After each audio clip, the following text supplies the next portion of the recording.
تو میں چونکہ فقہ حنفی کو فالو کرتا ہوں، باقی فقہ کو بھی درست سمجھتا ہوں میں کہ فالو تو ایک ہی کو کرنا چاہیے. ایک کشتی کا سوار ہو آدمی جو ہے نا وہ تھالی کا بینگن نہ بنے، کبھی ادھر لڑک رہا ہے کبھی ادھر لڑک رہا ہے. سب کو صحیح سمجھے. سارے اہل سنت والجماعت کے مکاتب فکر ہیں، حنفیہ، مالکیہ، شافعیہ، حنابلہ، فالو ایک کو کرنا چاہیے.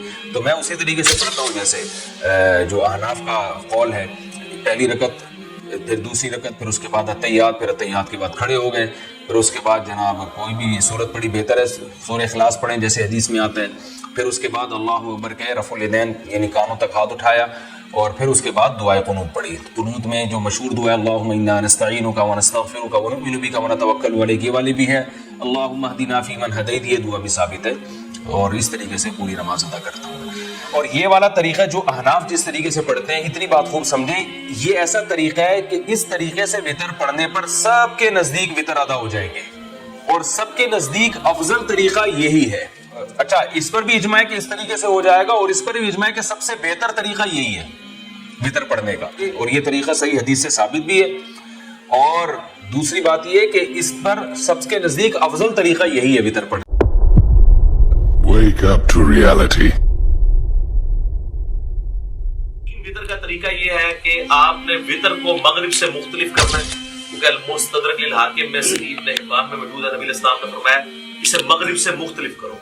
اور مغرب سے مختلف کرنے کا طریقہ کیا ہے کہ دو طریقے ہیں. ایک وہ ہے جو صحیح بخاری اور مسلم میں آیا ہے عبداللہ بن عمر سے کہ وہ 2 رکعتیں پڑھنے کے بعد سلام پھیر دیا کرتے تھے، اور پھر سلام پھیرنے کے بعد اگر کسی اپنے غلام کو کوئی حکم دینا ہوتا تو حکم دیتے تاکہ یہ پتہ چل جائے کہ اس کے دوران بول سکتے ہیں، اور پھر 1 رکعت الگ سے پڑھا کرتے تھے. یہ مغرب سے مختلف کرنے کا ایک طریقہ ہے. دوسرا جو ہے وہ ہمیں سیدنا عمر فاروق رضی اللہ تعالیٰ عنہ سے صحیح ابن خزیمہ میں، ابن حبان میں، المستدرک للحاکم اور کئی کتابوں میں ملتا ہے کہ وہ کیا کرتے تھے کہ دوسرا جو تشہد ہے نا، جو 2 رکعتوں کے بعد جو تشہد ہے وہ نہیں بیٹھتے تھے. مغرب میں تو ہم بیٹھتے ہیں نا، تو دوسری رکعت میں بھی وہ جلسہ استراحت کرتے تھے اور تیسری رکعت کے لیے کھڑے ہو جاتے تھے.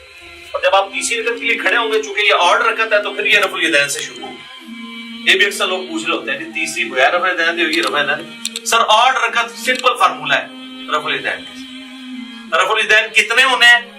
4 رفع الیدین تو اتفاقی ہے. نماز شروع کرتے وقت، ہر رکعت میں رکوع میں جاتے وقت اور اٹھتے وقت 3 ہو گئے، اور 2 رکعتوں سے اٹھ کے یعنی تیسری رکعت کے اندر یہ 4 ہے، اور 5واں 2 سجدوں کے درمیان. اس کے علاوہ بھی اگر جس کو جتنا شوق ہے کرتا رہے، ہر اٹھک بیٹھک پہ کرے، اس کی مرضی. یہ ایٹ لیسٹ ایٹم لیول ہے. اچھا جی، اب وتر میں چونکہ وہ مختلف اس طرح کرنا ہے، وہ تو میں نے آپ کو بتا دیا. جب آپ تیسری رکعت میں ہوں گے، چاہے وہ الگ سے پڑھ رہے ہوں آپ، چاہے وہ آپ فصل کر کے یعنی سلام درمیان والے دونوں پھیر کے اس کے بعد پڑھ رہے ہوں، تو جب آپ تیسری رکعت میں سورۃ الفاتحہ میں سورت ملا لیں گے، اس کے بعد آپ اس کے ساتھ ہی دعائے قنوت پڑھ سکتے ہیں.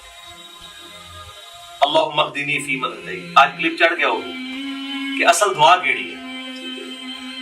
تو اور اس میں آپ ارسال الیدین اگر کیے ہوئے تو اس حالت میں پڑھیں گے، لیکن پڑھیں گے آپ رکوع سے پہلے. صحیح بخاری میں 1002 نمبر حدیث ہے. انس بن مالک کہتے ہیں وہ شخص غلط بیانی کر رہا ہے، جھوٹ بول رہا ہے، جو یہ کہہ رہا ہے کہ نبی صلی اللہ علیہ وآلہ وسلم قنوت وتر کی قنوت کی دعا جو ہے وہ رکوع کے بعد کیا کرتے تھے. آپ نے صرف 1 مہینہ رکوع کے بعد کی، وہ کافروں پہ بددعا کی تھی، قنوت نازلہ. آپ ہمیشہ رکوع سے پہلے کرتے تھے. رکوع سے پہلے کیسے؟ سورت ملائی، اس کے بعد یہ آپ نے پڑھ دیا اللہم اہدنی فیمن ہدیت، کی دعا پوری کی، پھر آپ رفع الیدین کر کے رکوع میں چلے گئے. اور دوسرا طریقہ جو کم از کم 3 تابعین سے ثابت ہے اور سیدنا عمر سے بھی ثابت ہے، اور المصنف ابن ابی شیبہ میں، مستدرک الحاکم میں، صحیح ابن حبان کے اندر، ابن خزیمہ کے اندر، المعجم الکبیر طبرانی کے اندر ڈیٹیل سے مل جائے گا آپ کو کہ سیدنا عمر جو ہے وہ تکبیر کہتے تھے دعائے قنوت پڑھنے سے پہلے. یعنی سورت ملا لی، اس کے بعد سورت ملانے کے بعد آپ نے اللہ اکبر کیا، تکبیر کہی، اور دوبارہ ہاتھ باندھ کے آپ نے دعائے قنوت. اس میں ہاتھ نہیں اٹھانے ہوتے کیونکہ یہ قنوت نازلہ نہیں ہے، یہ عام قنوت ہے. عام قنوت میں ہاتھ باندھے جاتے ہیں، یا ارسال الیدین کر کے آپ پڑھیں. ہاتھ اٹھانے والی کافروں پہ بددعا ہے، اور وہ ہوتی بھی رکوع کے بعد ہے، اور وہ ہوتی بھی عموماً فرض رکعت جو فرض نماز ہے اس کی آخری رکعت میں رکوع میں جانے کے بعد ہوتی ہے، جو سنت ہے.